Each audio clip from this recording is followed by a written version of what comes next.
I'm Mike. And I'm Adam. And this is Stuff and Waffle. Two friends talking about stuff, and often as not, waffling with frequent reference to Bond cars.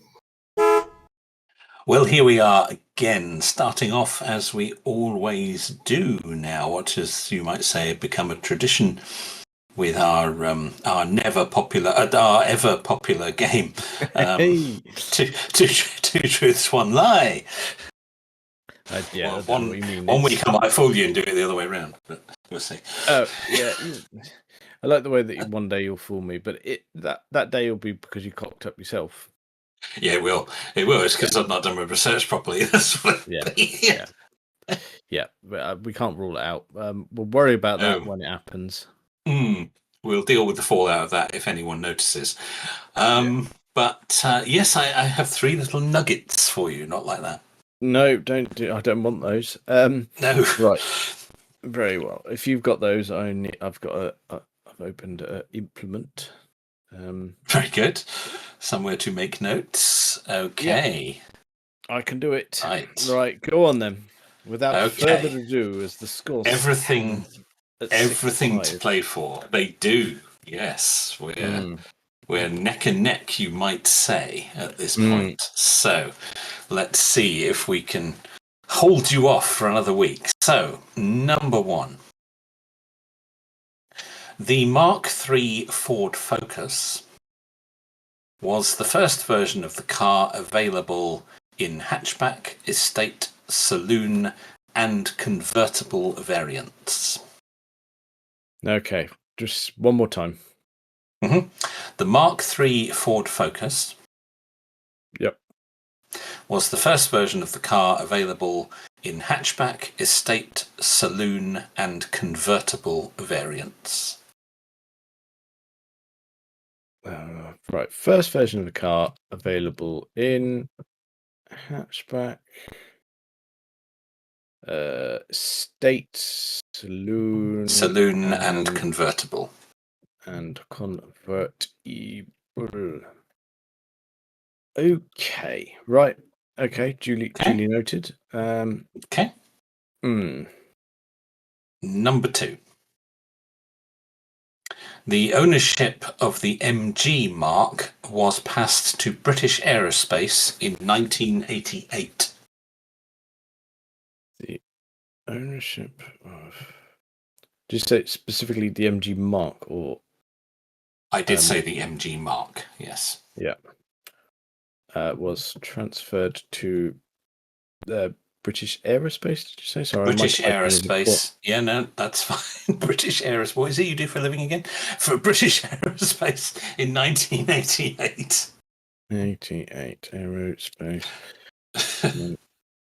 1980. Right, okay. Yep, that is cool. Okay. Okay. Yeah. Number three. In 2004, it's a lot of dates this week. In 2004, Jeep attempted to resurrect faux wood panelling by offering it as a dealer-installed option on the first-generation Liberty. Bloody hell. There you go. Chew on that. Right. Read it out again. Okay. In 2004, Jeep attempted to resurrect faux wood panelling by offering it as a dealer-installed option on the first-generation Liberty. Paneling, dealer option, first-generation Liberty. Yes.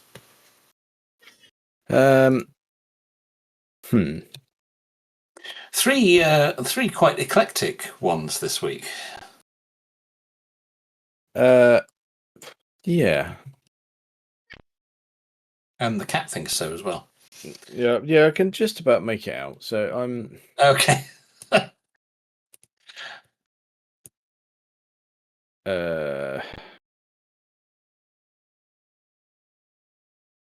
Right. I'm skimming these into. There is much ponderment going on. Yeah. So in terms of the, I'm gonna go backwards just because I happen to, it's rattling around my head. You can do them in any No. order. It's not a problem. Yeah. So I'm trying to get anything really. It's just From that. anything. And do you know what? I got nothing on that one. I'm trying to delve into the knowledge base and go, I got nothing. So I'm not sure. So I'm struggling with number 2 because you've said to me that the ownership of the MG Mark was transferred to British Aerospace in 1988. Mm-hmm. That is what I said. You specifically called out MG. Yes. Whereas I think it was Rover in its entirety, not just MG. Okay. But I don't know if you meant MG Rover or you just meant MG. I don't know. I stand by the statement of the MG Mark is what I'm talking about. Okay. That's fine. And then we go on to the we'll go on to or return back to the Focus. God blimey, Yes. tiny brain. Mark 3 Focus. Yes. The Mark III Focus. God blimey. So I'm rattling around the memory banks on this one, and I think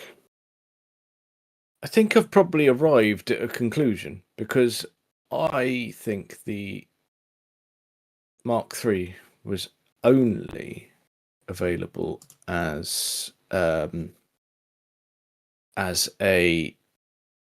estate or a hatchback. I think it was this Mark II that had all of the variants. I'm not confirming that at this point. No. So my iffiness on the other ones has probably forced my hand. So, because in my head, so the third generation Focus was the early 2010s that came in. And I'm almost certain that was estate or hatchback. The risk, well, this doesn't really help you. The Mark III Ford Focus ran from 2011 to 2018. Okay, that kind of confirms what I was thinking. But it's the one that's in my head, whether it's correct or not. Yeah, whether you're remembering the right shape, I don't know. Because I don't mind the one that I'm thinking of. I don't mind that Focus. The Mark II, I was a bit about. Mark I, love it.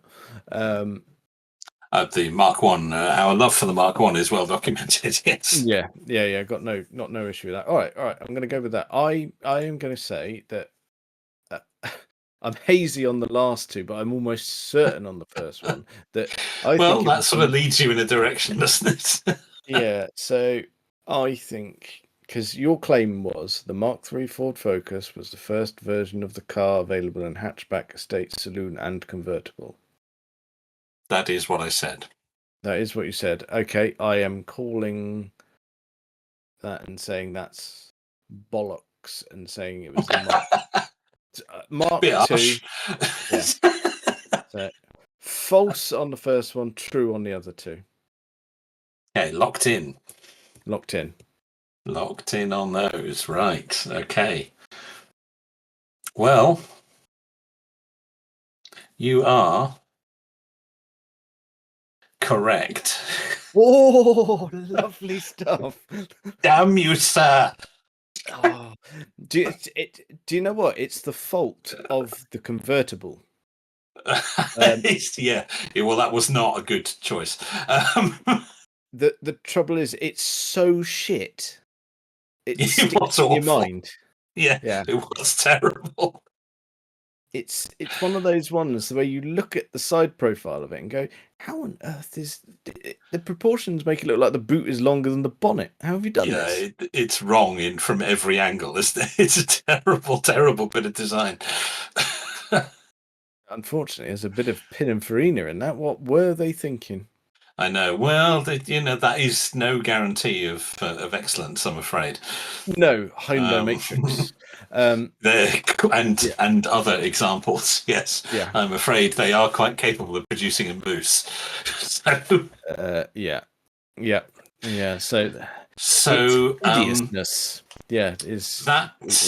However, that is not. Yeah, like last time. I think you have got it right, but you've zeroed in on, or not last time before. You've zeroed in on the wrong fact. The Mark III did have a convertible. It didn't have a saloon. Hang on. A Mark III had a convertible. Let me hang on. Let me just confirm. Because that's not sitting happy with me, but I'm happy to be proved wrong. Let me just confirm. Because some of this research was done very late night. I mean, it doesn't change the result. But no, true. Yes, my note is slightly incorrect. It did. It had a saloon. It didn't have a convertible. I stand correct. Oh, fine. Okay, that's all right. I'm happy with that. Yeah. Did we even get the saloon? Because that doesn't. I mean, I'm no, not over here. No, we didn't get it over. The Mark I saloon we had over here. Yes, not selling in big numbers, but we had that. No, not selling in big numbers, but they were around. But no, by Mark III, I believe North America only. Okay. So I'm happy to accept that. So that's that.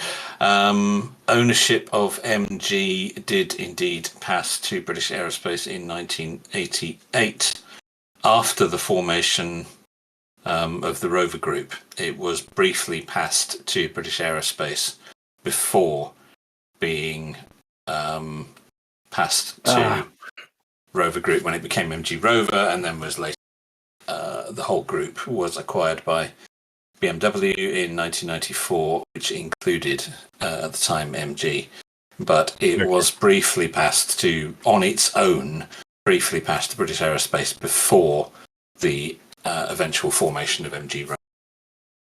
Fine. Okay, that's good. That's what I was remembering. That nearly became my undoing, but fortunately, that hideous. I was hoping it would.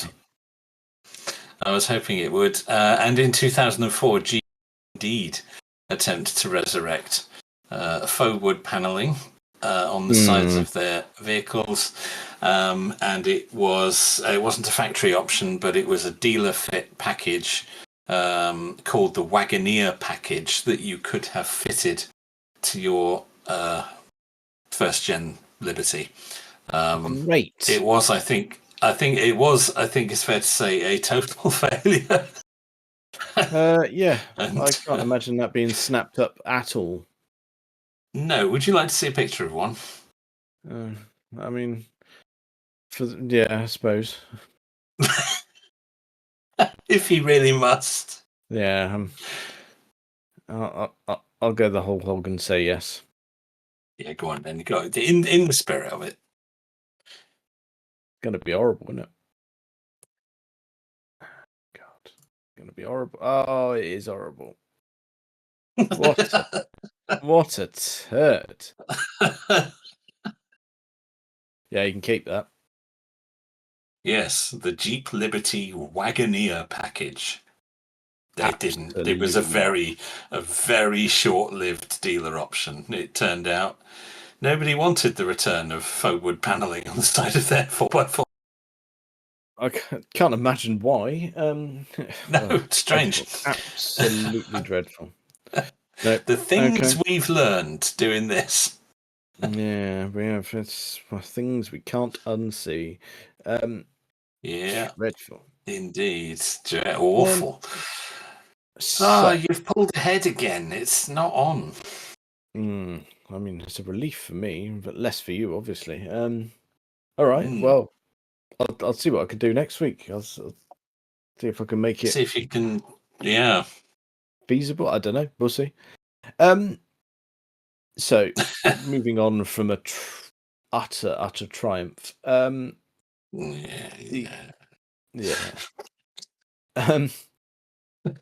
As luck would have it, I got to drive a new car this week. So you told me. Yes, but I didn't tell you any more than that. No, didn't want you to. No, I want to hear about it now. Yeah. So this in terms of cars I've driven, last one probably less consumer advice. This one right up there. This is This is proper buyer's guide type stuff. This, isn't it? Yeah. And I'm not. We're not being sarcastic. It's not a 911 this time. What it was a Dacia Spring or Dacia, however you prefer to say it. Yes, opinion seems divided on the subject. Yeah. So for review purposes, we'll stick with Dacia.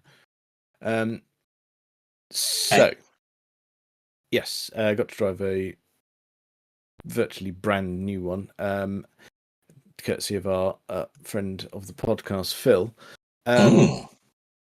It just for clarity on which one it is, he's got an Expression 65, which is the it's the slightly beefier one, basically. Okay. Yeah. So 65. I'm looking at a picture of it. Yeah, 65 refers to the horsepower, but in terms of battery and such, like they're 48 kilowatt jobby. For a car that is tiny, absolutely fine. Oh yeah, it's a decent package. Yeah, no question. Oh yeah. No, absolutely lovely. So I got a reasonable spin in it. Got it up to speed. Did some around town stuff. Showed it a bit of A roads, and it was. Do you know what? Like you look at the stats for it, and you go, well, 0 to 60, and that's not much, or maximum speed, that's not much. It's like, well, actually, short journeys around town, it's actually incredibly nippy. Yeah. Well, that's the advantage of electric, of course. Yeah. On a more open road, it doesn't feel as sluggish as the stats say. It feels absolutely fine. It's gets up to speed without drama. It's for something that you could be forgiven going, well, it's just some car. It's actually got way more character than that. Okay, it's interesting. Yeah, it's because it's all Renault technology, isn't it? In them. Yeah, there's some Renault stuff in there. There's some Chinese stuff in there. It's just really well done. It's like it's not over-engineered. It's simple, easy to use, intuitive. Buttons, knobs, everything in there is as you'd want it. And he went for the model without the screen, didn't he? If memory serves. He did. That is correct. But they've thought about it. There's this little flap that you can open up, and it wedges your phone in there to use as the screen. Oh, you see, that's very intelligent, isn't it? Yeah. Why would you not do that? Yeah. I don't know. And in the same flap, there's power for your phone and all that sort of stuff. It's really well thought out. I'm going, right, well, if you're not going to buy the one with the touch screen, because let's face it, the tech on that will probably be fairly old. So using Yes. your phone Yeah. is probably a better bet anyway for your bit of sat nav or whatever. Yeah, I could imagine it could be quite frustrating because it's probably a little bit slow, not that responsive. I mean, I might be doing it a disservice, but it's, as you say, it's probably not the latest tech. But it's really nicely put together as well. It doesn't feel like a flimsy interior or anything like that. It doesn't feel like the price point that it is. It feels like a better put together thing. That's a rare thing to find. Yeah, I mean, you're not surrounded by leather or by any stretch, but it doesn't feel like cheap and nasty. Yeah. I mean, because like we've all been in Renaults of an era, and you go, yeah, they're a bit plasticky, they're a bit shit. Or like I take the van for instance. I know it's not a car, it's a commercial vehicle, blah blah blah, but it's just a sea of cheap plastic when you sit in it. Yes, that's only going to get shinier and nastier with age. Precisely, but this doesn't have that feel. Everything feels really nice, and you've got, like you say, you don't have the screen for the infotainment, but you've got a nice screen for the dash with all the bits and bobs on it. It's just really nice, and all of the climate control stuff and various other bits and bobs of buttons of the glorious little safety mode that it's got that whinges about every little thing. Fortunately, Phil showed me the button for it, so we can turn all that off. Turn all that off. Right. We can drive in peace. Lovely. Even down to the gear selector, that feels chunky. It's not a flimsy bit of stuff. That was just a manual handbrake. Oh, manual handbrake. Thank Christ for that. I didn't know anything had that anymore. Yeah, absolutely. Cars are tactile things, though, aren't they? When you touch part of it and it's cheap, nasty plastic, it sends a message to the brain that this isn't what I thought it was, and it's just a bit nasty. But if they've got that right, then that's to be applauded for the price point. Yeah, I'd say so. And for something that I tell you what, for the price point it is, and for the type of car it is, it rode firmer than I thought it would. But I don't think that's to its detriment at all, because it felt a bit better when you threw it at a corner. Right, quite stable, you think? Yeah. It was not bothered at all. It's quite amusing. So we've been for just leisurely driving it, which was quite nice. Did a few bits and then did the return journey, and we were with someone else in another car, and we assumed at one point they pulled in, and we waved because they were getting fuel. Actually, it transpired to minor breakdown. You didn't realise? No, we got a message shortly after we'd shot off into the distance and went, okay, better go back. And there was a bit of toing and froing because I managed to get it going again, and we passed each other and then had to catch up with them again when there were more issues. So what happened was, in the process of trying to find them, meant some detours and some quick manoeuvring along Devon roads. So that was good. And it was not fussed at all. Perfect. It was really good. And do you know what? I don't know if there's anything that could rival that for the price point of a new car. Just going, it's so usable. If you need a small car for town journeys. I'm just looking up the pricing actually. Seeing what we've got here. Okay, yes. Yeah, that's a very keen price, isn't it? Yes. Yeah. And it's not going to be for everyone, let's face it. But that's cheaper even than the MG5. Yeah.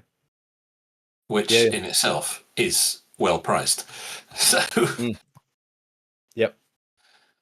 Yeah, I was impressed for what you get for your not a lot of money. that must be one of the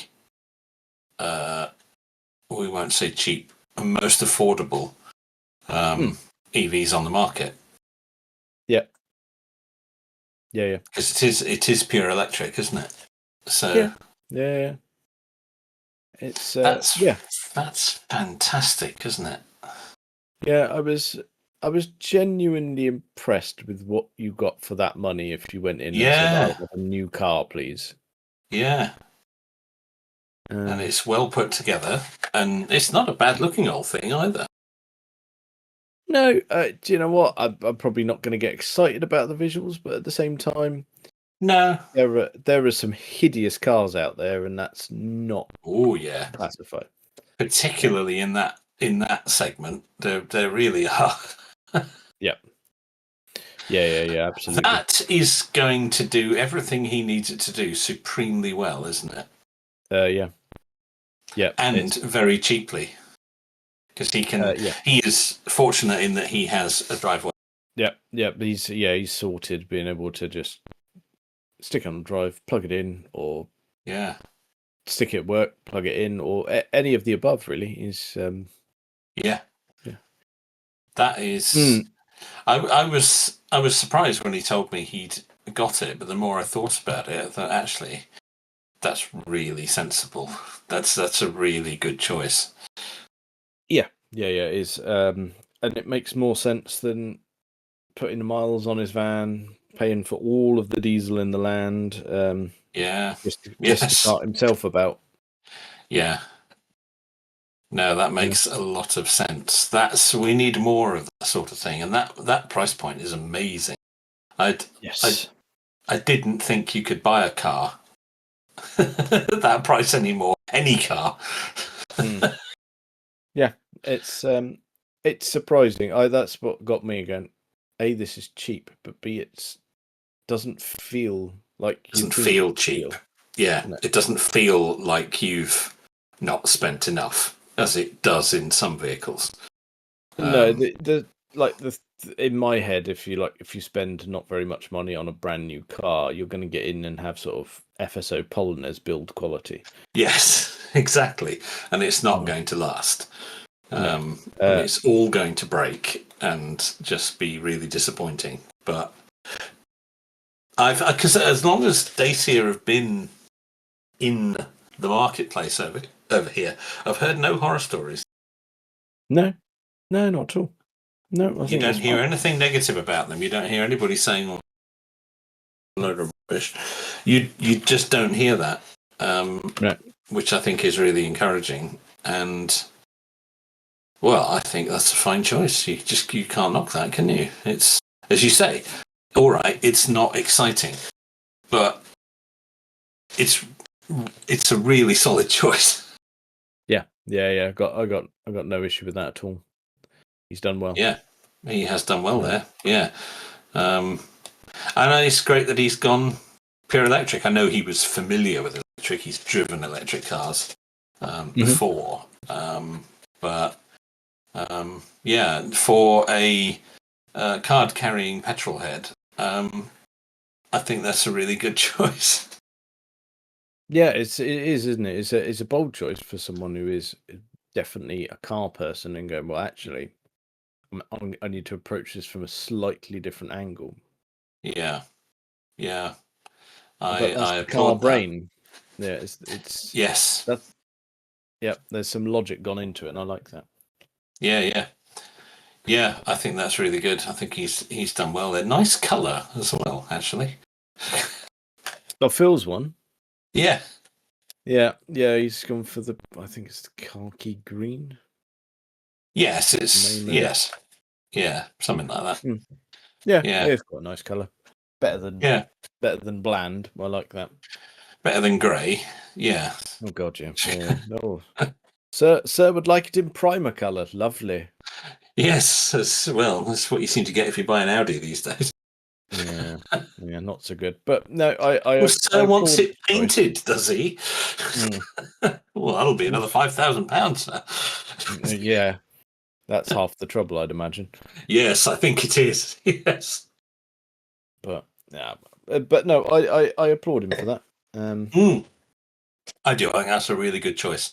I think it will serve him extremely well, and I think it will be very reliable, because Yeah. I've not heard anything different. I've heard nothing negative about Dacia's. I suppose because you don't go into it with sort of lofty expectations. It is exactly what it's supposed to be. Mm. It's not trying to be anything else. It's not pretending. It is exactly what it's supposed to be, and it does it very well. Yeah, it's cheap motoring, and it does it exceptionally well. No. Yeah. No, we like nice that. work. Yeah. Good choice. Very good. Yeah, definitely. Absolutely. And it's nice to hear that it's decent to drive as well. Yeah. I was genuinely surprised, and if he offers it up again, I would happily have a drive. Yeah. Yeah, absolutely. Nice work there. Yeah, nice work. He's picked well. Yes. Because we got a hint of French with it being Dacia, not Yeah. fully French, but certainly some. There's some French in it. Yeah. Would you like a little segue to another French brand? Oh, please do. There's been a bit of Citroen hoo-ha that's made mainstream news. Yeah. Have you read about this since I mentioned? You did mention it earlier today, and I'm afraid I delved any deeper. No, that's fine. That's fine. I just wanted to be certain. So there's a bit of an issue, and this is a fucking serious one. I'm going to be honest, because there is a potential, and I quote, lethal fault with airbags. Oh. Yeah. So okay. Citroen, has said that people should stop using certain versions of the C3 and DS3 completely until they are fixed. Oh, that's bad. Completely. So that's basically stop driving your car until we can get at it. That's quite bad. So this instruction has been issued by Citroen or Stellantis, depending on where you read, about growing concerns about airbags following. And the reason they said fatal or lethal was because of a fatal accident in France. Oh dear. Oh dear. Oh dear. And now we've got the issue of going, well, people are told to not use them and book them in to be fixed. That's an issue. So there's been reports of certain people ringing up and go, I got one of those. Can you fix it? And some people are being told that they couldn't be booked in until January of next year. Oh, so they're being told not to use their car for 6 months. That's convenient. Oh yeah. Oh yeah. Oh dear. There's some lawyers going to be warning it. Yeah, it's absolute shit show. Oh, that's entirely unacceptable. So yeah, apparently these reports of these incidents have been happening for quite some time, and it's taken the really bad bit of news from France last month, where a French woman was driving her C3, and she had a minor collision, but she was struck and killed by flying metal from a faulty airbag. Oh. Okay, so the mechanism is just broken. It's not brilliant. Yeah. Oh dear. Well, not if it's firing chunks of metal into the driver. No, that's not brilliant. No, so they're saying explosive chemicals used to inflate the bags quickly in the event of an accident were becoming more volatile over time, especially in warm and humid conditions. This could cause them to explode with too much force, fracturing their metal container and sending shrapnel into the cabin of the vehicle. Oh my word! Yes, that I would like them to mend that. Yes. Yeah. Oops. So actually, the airbag going off is more dangerous than whatever you've just hit. Yes, that's what we've learned. So, God blimey. Oh Get your dear, car that's checked, eh? awful. Yeah. Get it? Well, yes, absolutely. And if they won't, then I think, yeah, a lawyer needs to be involved. Yeah. I was genuinely shocked. You read that and go, that can't be. How has this happened? And How is that? And that's Citroen. That's not a small manufacturer. no, it's not. I mean, granted, I don't think it's a Citroen who manufacture these particular bits. I think they're bought in, and I think that company's already been through enough and has long gone. But there's some residual issues, okay. I think, is the issue. Right. The parts are still fitted to lots of cars. Yeah. Okay. Oh God. Right. Okay. Well, yet another reason. Citroen. I mean, there were quite a lot of reasons anyway, but yeah, this becomes reason number one to not buy a Citroen. And just for clarity, who've checked it, while there is a Citroen on the driveway, it's unaffected by this particular problem. I was just going to ask: is the van affected? I mean, I know you're probably getting rid of it shortly anyway. Yeah, that good. would have made it harder. Yeah, I would have steadied up the price a bit. Yes, but no, all is well. The van is. Put that in the advert. This is not affected by the recent airbag issue. Oh God, yeah. Oh, you know what? It's probably worth pointing out when we get round to genuinely an advert. Yeah, genuinely, I think get it rid of it up front. Just so this is not affected. Yeah. Oh dear. Yeah. Otherwise, you'll end up answering the question 20 times. So, well, you will anyway, because people don't read adverts. But no, they don't read adverts, and they probably only read headlines as well. So put two and two together. Yeah. Yeah. Any Citroen will be affected, and despite what you say, you're lying because you want to sell the van, and this is why you want to sell the van. That's what'll happen. Oh yeah. That's we'll enjoy that. But in terms of us operating the van in the meantime, not a problem. All is well. You're not going to get a shard of metal in your face. That's good. That's a good thing. Yeah. Yeah. But oh my God, how these things can happen is ridiculous. How we've ended up. It's amazing that in this, with sort of rigorous testing that has to go on, and that this part is presumably not unique to Citroen. Don't know.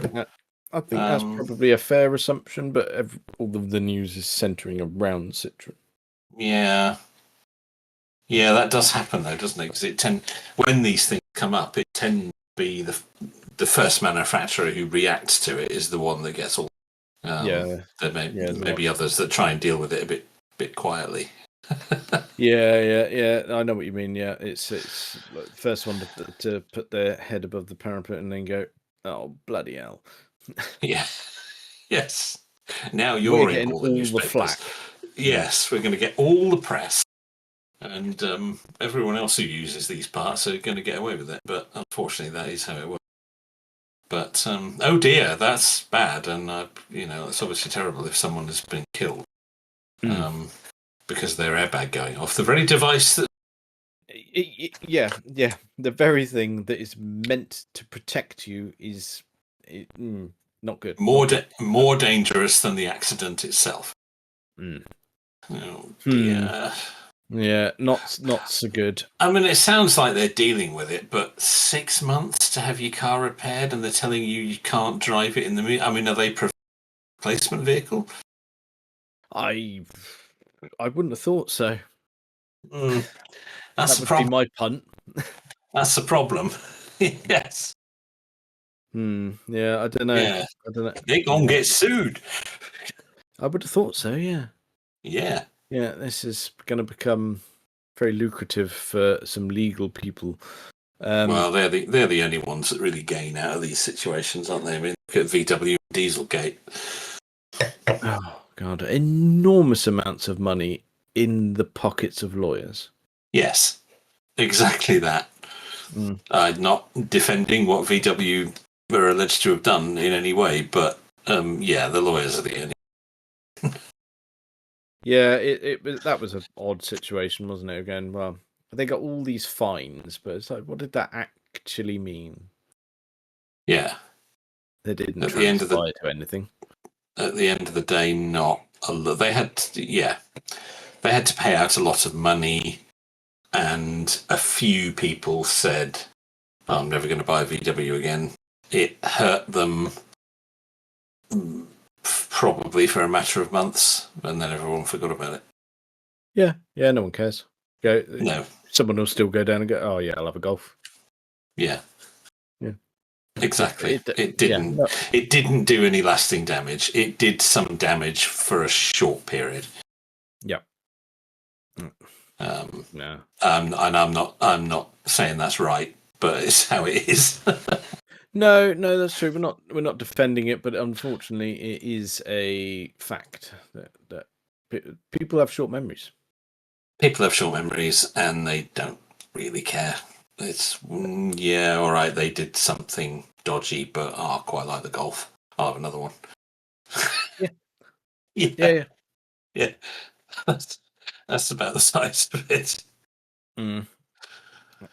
No, but no. There we go. Well, I was just I thought it was more than newsworthy. That, to be honest.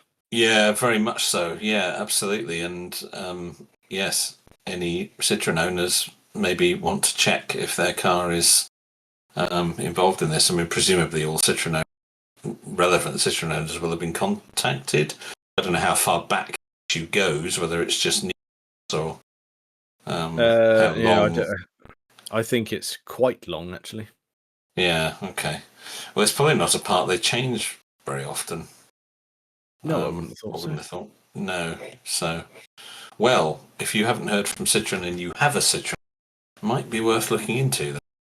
Yeah, give it a once over. Yeah, it does. Yeah, just for safety's sake. Yeah. Don't get your head too close to the steering wheel. I think would be my advice there. Yeah, solid advice.